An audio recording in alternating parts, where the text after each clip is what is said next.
when 286 Filipinos saved American prisoners of war. They versed 1,000 soldiers. 286 Filipinos went up against 1,000.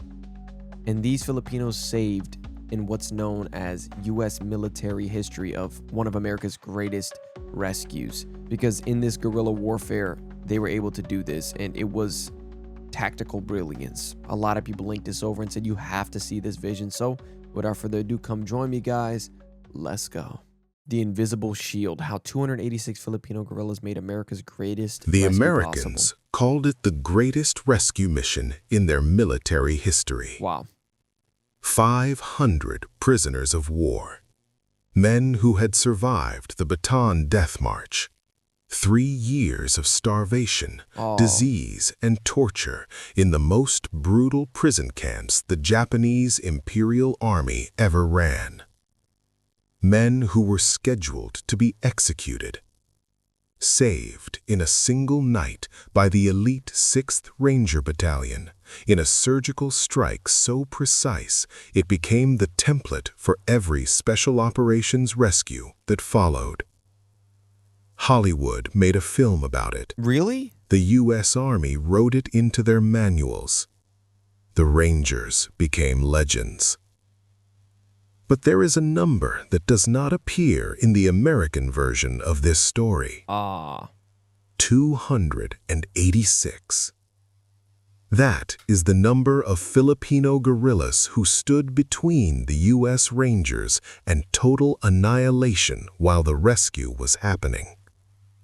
286 men armed with borrowed rifles and a handful of bazookas, holding a wooden bridge against over 1,000 elite Imperial Japanese soldiers supported by tanks and artillery. So without the Filipinos, this would have never worked, period.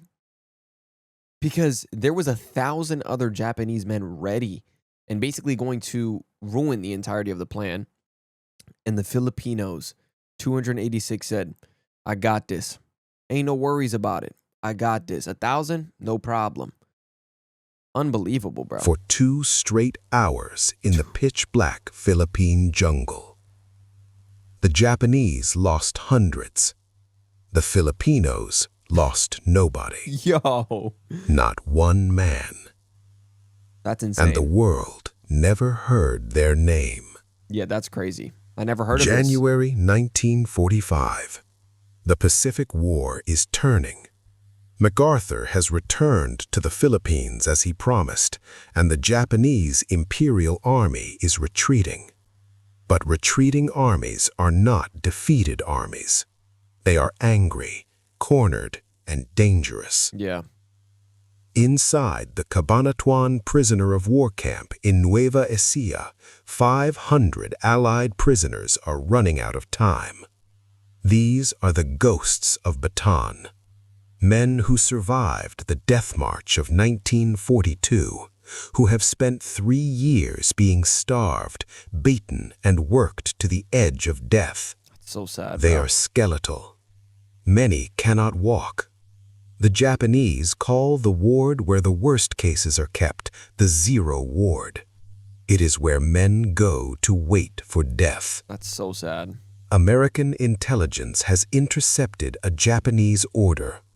As Imperial forces retreat across the Pacific, the policy is explicit. No prisoners are to fall into Allied hands alive. Yeah. Every POW in every camp is to be executed before the Americans arrive. Yep. The U.S. military has a narrow window. And that's how they went about it, too. I think the Japanese were one of the more ruthless, or no, they were actually the most ruthless in war for what they would do. And before getting captured, a lot of them would rather die to their own hand than to be captured or anything like that, which is where like kamikaze came from. They were the ones who started that. They were ruthless in war. And so just hearing that too kind of gets that chill down my spine, knowing that they are not messing around with that, especially when they say that they will make sure each and every one of them will be executed, period. But they had a plan. Get to Cabanatuan now, or 500 men die. They send the 6th Ranger Battalion, Lieutenant Colonel Henry Mucci commanding, Captain Robert Prince planning the assault.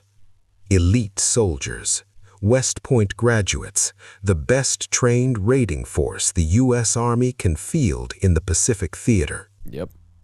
What American intelligence does not know, what they have completely missed, is that right down the road from the prison camp, resting near a bridge over the Kabu River, is a major element of the Japanese Imperial Army. Yeah.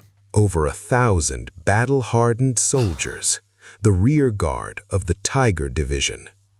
Tanks, heavy mortars, artillery. Men who would rather charge into their own deaths than yield a yard of ground. That's what I was saying too. And without the Philippines being involved right here, it's over. If the Rangers fire a single shot inside Cabanatuan camp, that Japanese force will hear it. They will cross the Kabu River Bridge in minutes, flank the lightly armed Ranger Battalion, and kill every American and every prisoner on the field. The greatest rescue in American military history is about to become its greatest disaster. Colonel Mucci needs something he doesn't have. Eyes on the ground, intelligence the Americans cannot gather, and a force capable of holding a bridge against 1,000 men while a rescue happens a mile away. He needs Captain Juan Pajota. Juan Pajota was not a career soldier in the Western military sense. He was a Filipino, born of this land, shaped by its mountains and rice paddies and the particular stubbornness of people who have watched invaders come and decided they will not be moved. When the Japanese invaded in December 1941 and the American and Filipino forces retreated to Bataan, Pajota made a choice that would define the rest of his life. He did not surrender. He vanished into the jungle and began building a guerrilla network in Nueva Ecija, the province he knew the way he knew his own hands. By 1945, Captain Pajota commanded a unit of the USSFE guerrillas, the United States Army Forces in the Far East, and what he commanded was not a conventional fighting force. It was something more dangerous. His men were farmers, students, local tradesmen, fathers, men who had watched the Japanese occupy their towns, burn their villages, take their people, and had spent 3 years making them pay for it in the dark. Yeah, that completely molds you as a person. Your feelings about this completely change in this sense, man. They did not fight in open fields. They fought as ghosts. They moved through terrain the Japanese could never fully map because it was home. They ambushed patrols, stripped them of weapons, and melted back into the canopy before the enemy could respond. And they built an intelligence network so precise, so deeply embedded in the fabric of local life, that nothing moved in Nueva Ecija without Pajota knowing about it. That network was about to save the entire American operation before it began. When Colonel Mucci arrived at the jungle staging area on January 29, 1945, he was ready to attack that night. The Rangers were primed, the intelligence looked sufficient, and every hour of delay was another hour the prisoners were in danger. Pajota looked at the American plan and stopped the entire operation. His scouts, invisible, moving through the jungle and the roadside villages completely undetected, had seen something American intelligence had completely missed.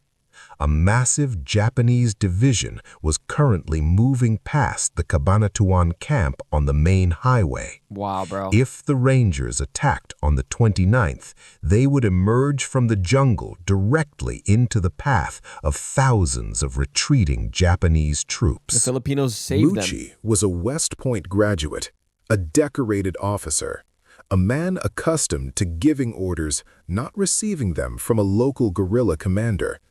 But he was also a brilliant enough soldier to know when the man in front of him knew something he didn't. He trusted Pahota. Mucci delayed the entire operation by 24 hours. That decision, made on the word of a Filipino farmer soldier who had spent 3 years earning the right to be believed, saved the mission before it began.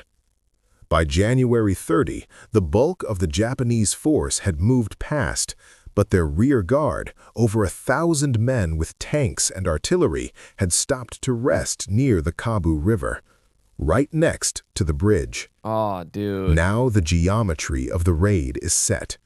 The U.S. Rangers will cross the open field to the prison camp, a half-mile of completely exposed ground with no cover. Filipino guerrillas under a second commander, Lieutenant Colonel Eduardo Hosen, will guard the western approach. And Captain Juan Pahota and his 286 men will do the thing that makes everything else possible. Oh my They will goodness. hold the Kabu River Bridge. They will stand between over 1,000 Japanese soldiers with tanks and the retreating Americans carrying 500 dying men. Yo, this is what I mean too, is like, if you hear Filipinos say, I will hold this. I will hold this area, don't worry. And you're like, yo, but 286 versus 1,000, shh. The Filipinos said they will hold it. Relax. Don't worry. They've done this against 40,000, and they've done this against 286. That's almost triple their numbers. More than triple their numbers, actually. Insane. For however long it takes. Pahota studies the terrain the way only a man who has lived in it can. The Kabu River is deep. The banks are steep and muddy, not impossible to cross, but slow, loud, and difficult in the dark. The wooden bridge is the only realistic crossing point for tanks and fast infantry movement. This is the choke point. This is where the battle will be won or lost.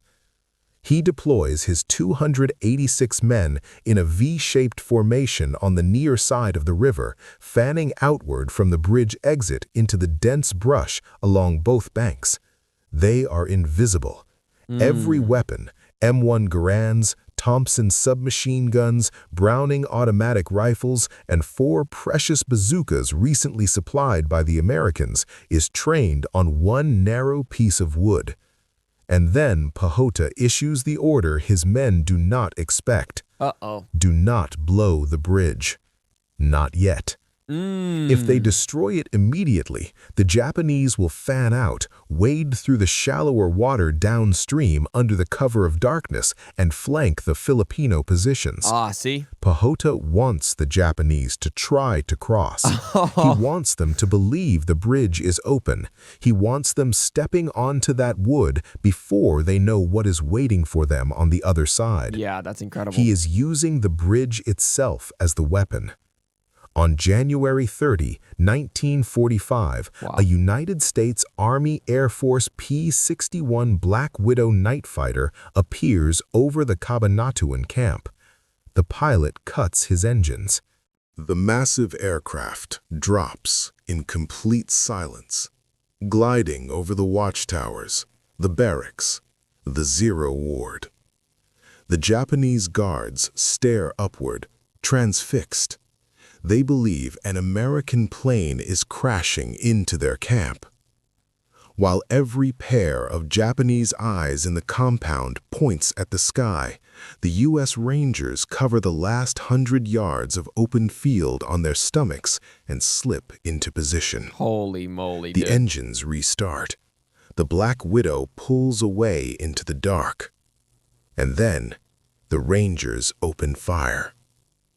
Half a mile away, At the Kabu River, the sound reaches Pahota's men before the order does.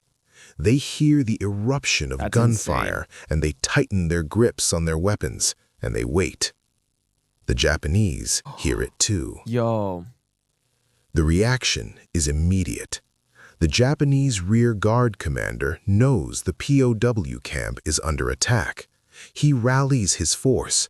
The tank engines roar to life in the dark, and over 1,000 Imperial soldiers move for the Kabu River Bridge at speed.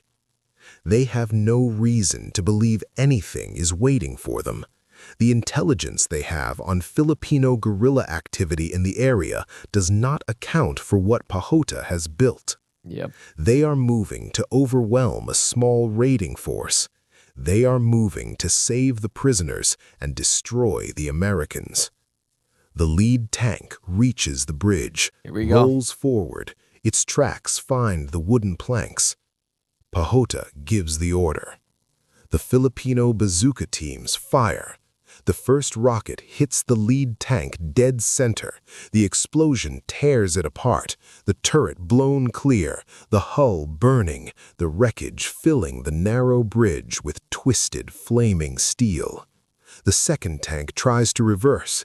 The bazooka teams reload and fire again. It is destroyed where it sits. Just back to back to back. They're going to make sure, as long as they're going to do this ambush, the Filipinos, they're going to make sure that it's at full force, instantaneously hit that tank, instantaneously reloads, get that other one, boom. In seconds, the bridge is blocked by burning armor that no infantry can climb past without being silhouetted against the flames. Yep.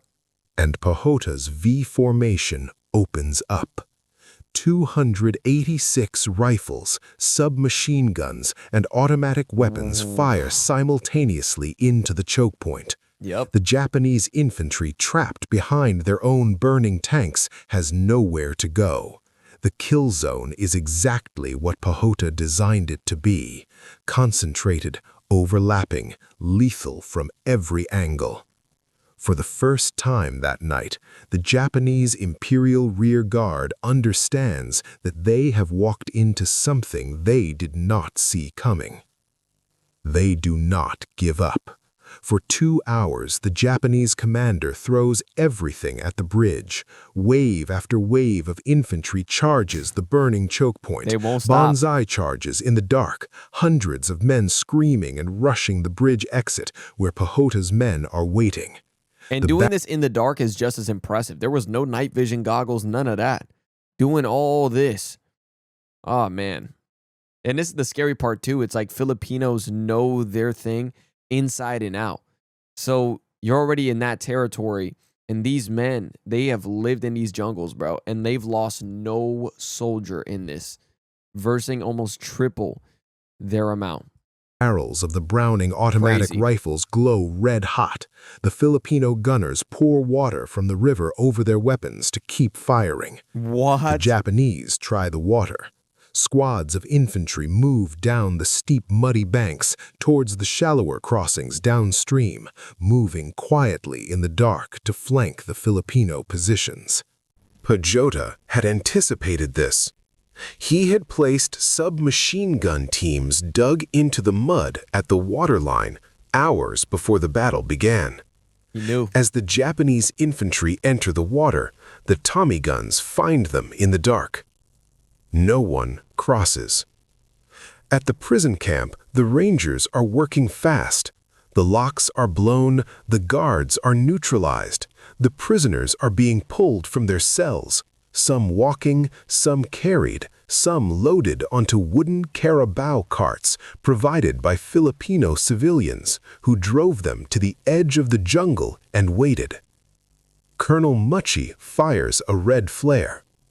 Pahota sees it from his position at the river. The prisoners are out. The column is moving. He does not retreat. What? He knows what Mucci cannot know from the distance of a flare: that the column is moving at the speed of dying men on wooden carts. That the Japanese, if they cross the river now, will run down the Americans within the hour. Yeah. that the rescue only works if the door stays closed until the rangers and the prisoners are deep enough into the jungle that no pursuit can reach them. Yo, so he could have left at that flare, which means like, hey, we've done it, it's okay. But he's like, no, we need to stay here longer because the wagons are moving slow. All of these things are moving slow. So I'm going to take that step. I'm going to take that initiation and just be like, we're going to stay and keep fighting because of that potential. If that ain't brave, I don't know what to tell you is. But he's versing men that are triple, like I said, his number. And he chose to stay. Even with the flare being the okay, being the you're good to go. But he knows we have to keep this door closed. Unbelievable, man. Pajota tells his men, hold. For another 2 hours, 286 Filipino guerrillas absorb the full weight of a Japanese military assault, artillery, mortars, human wave charges, and give nothing back but fire and position.